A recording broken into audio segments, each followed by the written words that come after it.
RMTV News kembali hadir bersama saya Tantri Limbanteruan yang akan mengabarkan Anda berita menarik terkini yang kami rangkum di RMTV News. Inilah RMTV News untuk Anda.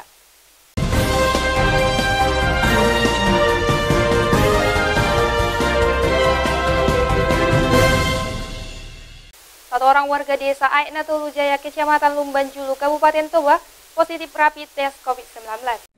Satu orang warga desa Aekna Tolujaya, Kecamatan Lumban Julu, Kabupaten Toba, telah menjalani perawatan di ruang isolasi Rumah Sakit Umum Daerah Perdagangan selama 4 hari. Berinisial AS, berkelamin perempuan, umur sekitar 50-an.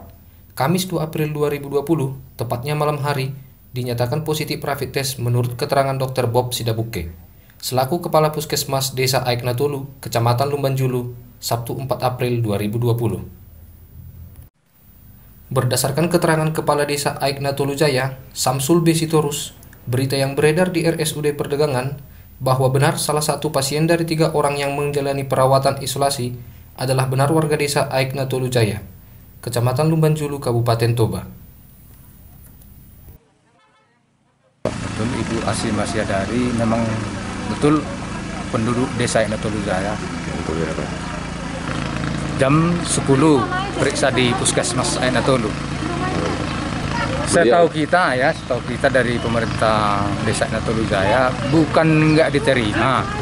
Artinya orang itu masih sempat juga ditangani di UGD Parapat. Kalau setahu saya terkena di sini enggak, tapi sebelumnya dia pergi ke tempat kakaknya ke Pakam, jaga kakaknya yang udah sakit kena stroke katanya.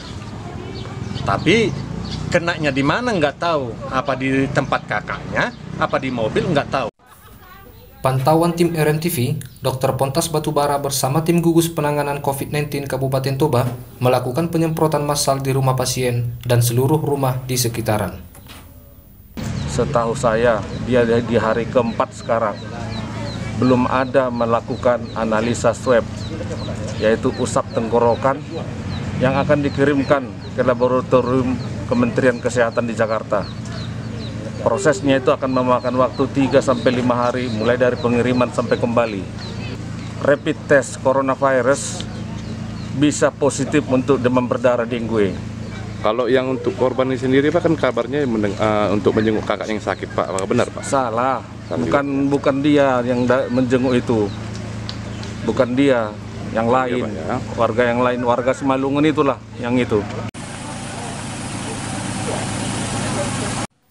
Menurut keterangan Dr. Bob Sidabuke, benar ada pasien AS berobat ke Puskesmas Desa Aekna Tolu pada tanggal 31 Maret 2020 pukul 10.30 waktu Indonesia Barat dan dirujuk ke RSUD Parapat atas permintaan keluarga pukul 11 waktu Indonesia Barat. Kemudian dari RSUD Parapat menuju ke RSUD Perdagangan untuk ditangani tim medis dan menjalani isolasi ruangan. AS punya 8 orang anak dan 1 orang anak mendampinginya di RSUD Perdagangan. Riwayat perjalanan AS menurut keterangan keluarga tanggal 25 Maret 2020. Tanggal 25 Maret 2020, AS datang dari Lubuk Pakam usai menjenguk saudara yang sakit. Selanjutnya beberapa hari kemudian mengalami demam dan sesekali batuk. Usai berkoordinasi dengan tim medis RSUD Perdagangan, Kamis tanggal 2 April 2020 sekitar pukul 21 waktu Indonesia Barat. Tim medis RSUD Perdagangan menyatakan pasien AS disebut rapid positif dan masih akan ada beberapa tahapan pemeriksaan lebih lanjut sebelum dinyatakan positif COVID-19.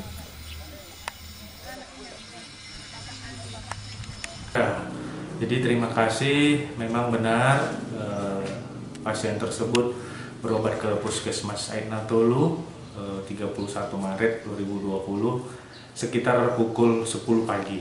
Ya. Sudah kita arahkan ke Rumah Sakit Porsia atau Baligi, tapi keluarga dan pasien meminta untuk dirujuk ke Rumah Sakit Parapat, jadi kita bantu, kita rujuk ke Rumah Sakit Parapat. Saat di sini berobat keluhannya itu demam, sudah hampir 1 minggu dan ada sesekali batuk. Itu saja. Kami dapatkan informasi bahwasannya pasien ini statusnya menurut kami sampai sekarang ini pasien ini statusnya PDP dengan rapid test positif. Pasien PDP dengan rapid test positif harusnya untuk memastikan ini COVID atau tidak, harusnya ada pemeriksaan lanjutan, PCR namanya, yang akan harusnya dilakukan di tempat yang telah disediakan. Hasil dari pemantauan dokter waktu pasien datang ke sini, apakah pasien benar sudah tua atau masih muda? Ya, sedang-sedang lah ya, 50-an tahun gitu. 50-an kelas Pak ya. Dari Desa Aik Natolu, Kecamatan Lumbanjulu, Berdin YB RMTV melaporkan. Baik pemirsa, demikian berita terkini hari ini. Tetap ikuti perkembangan berita menarik lainnya. Terima kasih dan sampai jumpa.